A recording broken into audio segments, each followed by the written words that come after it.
This exhaust stud here is broken off, got plenty sticking out. I'm going to see if I can just get it worked loose with the pliers here.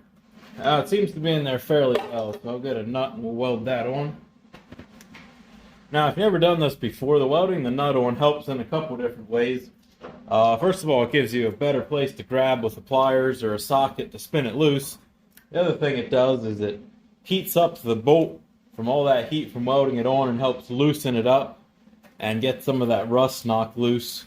Buzz, buzz, buzz. Now, you ain't a real welder unless you weld without a welding helmet and then wake up at midnight with screaming pain in your eyes. No, that's not what we wanted. Gonna try another nut here. Set that on.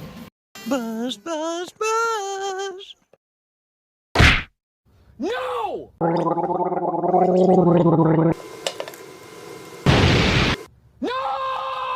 Now, after you spend far too much time breaking off nut after nut after nut and it won't move, and you've hammered on it and thrown stuff at it, you just pretty much have to drill it and go for it. So the easiest way to do that is you want to grind it all flat, make sure you got a good surface.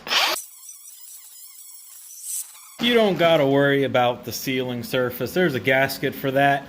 The metal will blow out the exhaust, it's all good.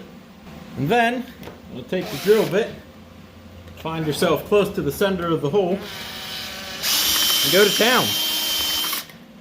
Now, if your drill bit isn't a dull piece of garbage, it'll drill right through it. There you go. After a little bit of professional grinder sharpening on the tip of the drill bit, it'll go much easier. Alright, I believe we're through it. You normally can tell when it's through because it'll pop and the drill bit will hit the bottom of the hole. Now, it does look like it might have turned a little bit when we were drilling it, so I'm going to get an easy out and try to crank it loose with that first before we drill it out farther. Alright, we got our little easy out thing here, whatever you want to call it. They do make special tools for these that make it much easier to spin it out of there. If you just go online and type in Vice Grip, it's a multi-tool. You can use it to tap it in as well as turn it out. So that's pretty slick. Get yourself one of these here Vice Grip easy out tools.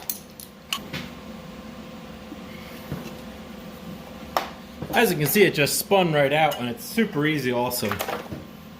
Now, once the easy out inevitably fails, the next thing to do is just get yourself a drill bit that fits nicely inside the threads on one of the good holes, and just take all the bolt that's in there left, and then you can usually kind of pick the threads out.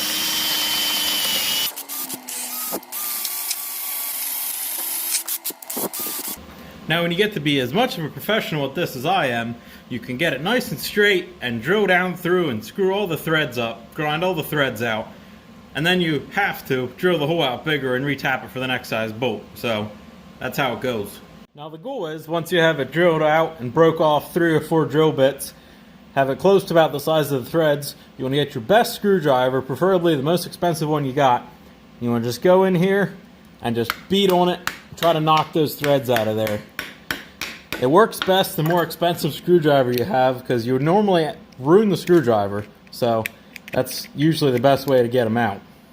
Now, if you followed these steps exactly and broke a screwdriver and at least 2 drill bits, your threads should be perfect. And you know they're going to be perfect if you take your bolt and it fits in right like that. You just want it to slide right in there. For more professional advice on how to fix your engine, check out some of my other videos. And remember, your race cars won't fix themselves. Get out in the garage and get something done.